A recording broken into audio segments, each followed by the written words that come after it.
So money can feel really complicated sometimes, but today we're going to have a little fun because I work with a lot of Gen Z friends and they keep me young.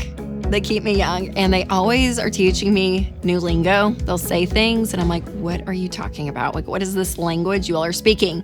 So today I'm going to be ranking your financial habits using Gen Z slang. Get ready, guys. It's going to be fun. Make sure to like, subscribe, and share this episode with a friend or your cool teenage daughter so she thinks I'm awesome. All right, first up is mid. I'm going to do everything in quotes, air quotes, because I just feel like these aren't real words. So we got to remember our proper grammar here, people. Mid, it is mediocre. So it's not bad, but it's not great. So I would say the money habit that's mid is just only investing in your 401k and not exploring other things that are out there. So again, it's not bad. It's great. We want to fund our 401k and that's awesome. But there's other places you can invest your money, like a Roth IRA or index funds or other just growth stock mutual funds or real estate. Like there's other places that we can be growing our money, not just our 401k. And sometimes people take a really simplistic approach where they're like, I'll just do my employer match and that's all I'm going to do. So I'm just funding, 3, 4, 5% of my money into retirement and that's it. Where what we teach is to get out of debt, get a fully funded emergency fund, and then fund 15% of your income into retirement. So it's a lot more going in, which is great. And we don't just want our 401k. 401k, a Roth IRA is great. And again, going beyond the retirement investing too should be a goal. So again, index funds or a brokerage account or other options out there are great. So just investing in a 401k, we're going to say it's mid because there's some other things you can be doing, but it's really good. So it's great. It's just very mid. Okay, next is sus. This is short for suspicious. So a money habit that is sus is playing the credit card game to get points for traveling. So a lot of people love this. They love the credit card game. They feel like they're winning all the time and how great it is. And listen, do some people do it? Yeah, absolutely. But what we also see is a lot of people take one misstep and then they're toast. And it ends up becoming a snowball effect that takes not only their money because they're going deeper and deeper into debt, trying to get points and airline miles. And at the same token, it's taking away their peace. It's taking away their autonomy and they are playing games with the bank. So I'm going to say sus on this, even for the credit card industry, because the reason they're able to give out all of these points and miles and cash back and everything is because they make so much money off of people who use credit cards and don't pay it off every month and pay the high interest on it and everything. So, you're getting the luxuries and the benefits because other people are having to pay an insane amount of money that, on fees and interest where they're stressed and struggling. And then we get the benefits. And the whole thing is sus. I don't like it. So you guys, just use your debit card or cash, right? Put your debit card in your phone. You can do Apple Pay. You can pay on Amazon, all the things with a debit card. That means you are living in the present with your money, which is what we want. Right here, right now. You pay for it and it's done. You're not waiting on some bill at the end of the month. All right, term number 3, delulu, which is just short for delusional. And I'm going to say sports betting is delulu for me. A lot of people love it. A lot of the dudes out there are like, oh my gosh, all this. And listen, I get it. If you got like a fantasy football league and everyone puts in like $50, you're like, whatever. I'm talking more like those guys that it's a lot of money on the line. It's a lot.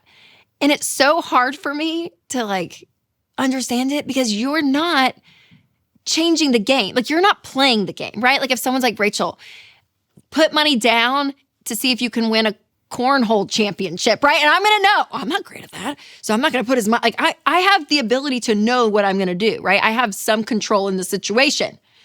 But these are 18, 19, 20-year-old children out there on a field that you don't know and you're putting all this money based on what they're going to do. And I don't like it. So if I'm going to gamble, I'm going to go play craps, maybe play the nickel slots. You know what I mean? I don't know. That's what I'm going to do. I don't understand the sports betting. I don't get it. So I'm gonna say it's delulu for me. All right, number 4. It's a positive, but queen. I don't know how they may say it higher. Go queen, yes queen. I don't know what the phrase is, but they love queen or king. And so when I heard this, I was like, oh yeah, if I were to be like, yes queen, I would say that to someone who has no debt, someone that has a fully funded emergency fund, 3 to 6 months of savings in the bank. I would say that to someone who's funding retirement, if you're owning your home. I mean, there's a lot of things out there. And I'd be like, yes, queen, you are killing it. You are above par. You're doing great. I love it. All right, number 5. It's all for my millennials out there because this was one of the first terms that I learned, like, out there in the world. And then I used it and I had people tell me that it's out now. And I was like, shoot, but it's the word chuggy, which I just think is the funniest word. So it's basically like it used to be trendy, but now it's very uncool, right? And so we could probably put a lot of fashion stuff in the chuggy category. But it's like, it used to be great, but you're like 10 years behind. You're just, you're not. So financially, some of y'all are gonna get so mad at me. Prepare your hearts. I'm going to say what is chuggy, especially for us millennials, MLMs. I'm sorry, I'm going to say it. Listen, we love a Pampered Chef party in the 90s. There's some jewelry. I don't know. They're all out there, but I'm going to say like it's 2025, Like that's very, whether 90s, 2011 vibes, but we are past that. So I don't know. I would say just get a side hustle. Don't be reaching out to your high school friends on Facebook that you haven't talked to. And you're like, hey, girl, I have been roped into some of the funniest conversations, not knowing that I was getting roped into it. And I thought, you are reaching out to me because you are part of an MLM. So I'm not saying they're bad or wrong. And some of you that do them are going to hate me. I get it. I know. But I just think they're a little chuggy. I'm going to say it. All right. Before I call out some cringe money behaviors, I do want to tell you about Christian Healthcare Ministries. Traditional coverage often leaves people to face big bills alone. So families need more than coverage, they need community. And that's why I love Christian Healthcare Ministries. CHM is a budget-friendly, faith-based alternative to health insurance, and they've paid over $12 billion in medical bills. You guys, that is faith in action. And with CHM, there are no networks, no insurance headaches, and programs start at just $98 a month. So y'all, CHM is where your faith and your finances agree. Go to chministries.org/budget to learn more today. All right, number 6 is cringe. Oh, cringe. So cringe. It's very embarrassing. So cringe. And I'm going to say the crypto bros, they are financially cringe to me. I'm so sorry, y'all. I'm so sorry.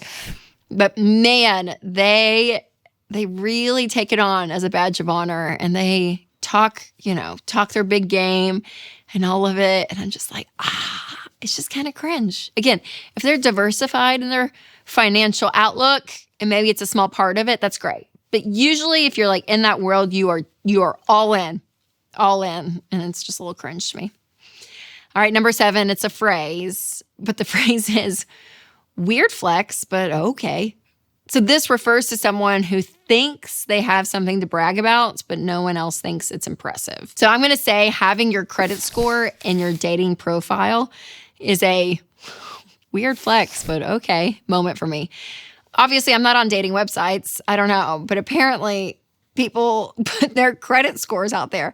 And I guess they're trying to show I'm responsible with money. I have debt, but I pay it, on time, and my payments are up to date. Like I'm doing good, I don't know. It's a good thing, right? And a lot of people chase this score as a badge of how great they're doing financially. But what's crazy is when you actually see how a credit score is calculated, mathematically, it has nothing to do with the amount of money you have. It has nothing to do with your net worth. So you could have a great credit score and not really have a high net worth, or you could have like $1 billion and no debt, and your credit score is going to be not determined because you don't have debt. So it makes no sense. So again, it's a badge of honor people carry around, but I'm going to just say, I don't get it, but good for you. Okay, number 8 is no cap. No cap. This is when someone says no cap. It's like saying, I'm serious, or no. Oh, okay. So it's I'm serious, or no lie. No cap. So they're saying like no cap. I don't get it. So I feel like I would respond with no cap when someone questions my take on married couples combining finances. I'm saying I'm not lying, people. Yes, sharing a bank account with your spouse really does help you. It helps you in your marriage. It helps you with building wealth and creating a household where there is unity. So no cap. I can't do that one. That one's tough for me to say, but you know what I mean. All right, number 9 is slay. Slaying, slay. So you are winning at life. So financially, I'm going to say a major slay.